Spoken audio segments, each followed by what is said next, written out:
Gustave Thibon, propos d'avant-hier pour après-demain. Le laïcat, peuple de Dieu. Quelle doit être l'attitude du laïc chrétien devant cette déchristianisation générale? Ici, je reprendrai sans hésiter, en la transposant sur le plan spirituel, la vieille formule syndicaliste, rebattue jusqu'à n'être plus qu'un slogan ridicule, mais qui répond parfaitement à ma pensée. Le chrétien d'aujourd'hui doit être un chrétien conscient et organisé. Conscient. Dans la déroute actuelle des institutions et des mœurs, et au milieu des orages qui bouleversent l'Église visible, la conscience individuelle est l'inviolable et suprême refuge de Dieu. Le royaume des cieux est au-dedans de vous. Le Dieu intérieur et le Dieu transcendant s'identifient. La charité surnaturelle, cette participation à la vie divine que le Christ nous a apportée, est à l'abri de toutes les conquêtes de la science, de tous les remous de l'évolution, car, nous dit Pascal, cela est d'un autre ordre. Dieu ne donne pas comme le monde donne. Dieu, dont la faiblesse est plus forte que les hommes. Et tout ce qui se passe dans cette dimension surnaturelle n'a pas plus à craindre des choses du temps que le liquide du tranchant du glaive. On parle beaucoup aujourd'hui du chrétien adulte. Le chrétien adulte est celui qui croit en Dieu au-delà, non seulement des images, des sentiments et des idées qu'il se fait de Dieu, mais aussi des entraînements sociaux et des idoles du siècle. C'est celui qui, alors même que toute l'humanité renierait la paternité divine, saurait accueillir dans son âme le Père céleste, orphelin de ses propres enfants. Est-il besoin de souligner que cette religion personnelle se situe pourtant aux antipodes de l'individualisme et du subjectivisme religieux?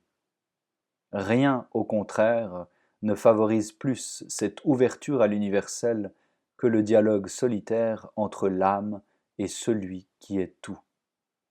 Mais si la religion personnelle est le dernier refuge de Dieu, elle ne peut éclore en chacun que grâce à un minimum de transmission du message évangélique, car l'individu ne peut rien sans ses semblables. En ce sens, un microclimat social est tout de même nécessaire.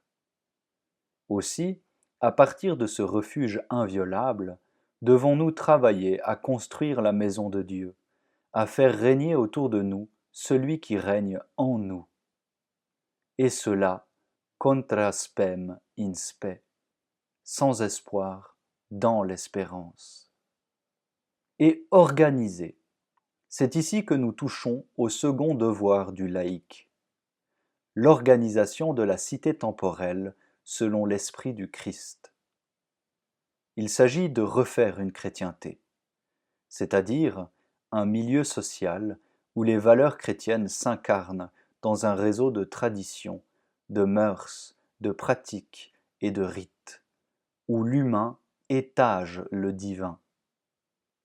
Mot d'un père capucin, dans le catholicisme, il y a du foin à la hauteur de tous les museaux. Certains apôtres de la religion personnelle ont critiqué cette immixtion du sacré dans le profane qui caractérisait les anciennes sociétés.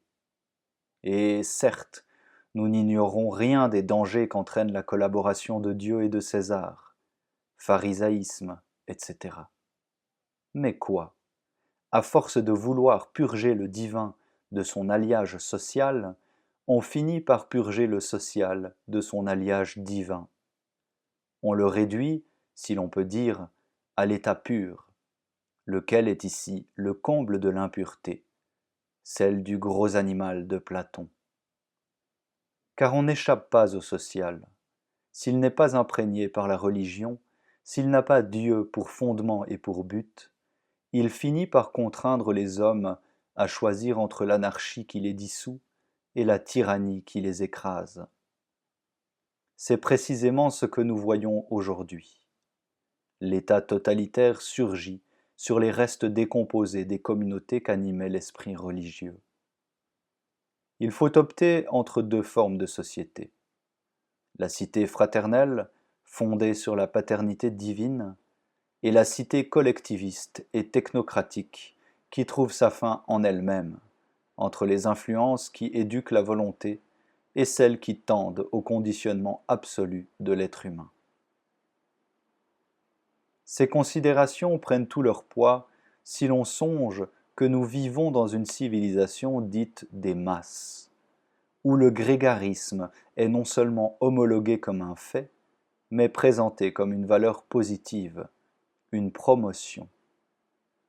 La tâche essentielle des chrétiens qui veulent reconstruire une cité chrétienne est de réagir contre ce phénomène de massification.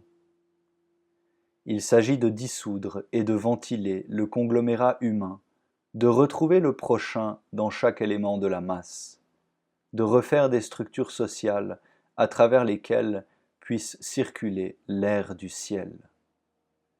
Car la politique, au sens très large que les Grecs donnaient à ce mot, tout ce qui concerne la vie de la cité, n'est pas seulement la science du phénomène social réduite à lui-même, c'est un art qui a ses principes dans la vision de l'essence et de la destinée éternelle de l'homme.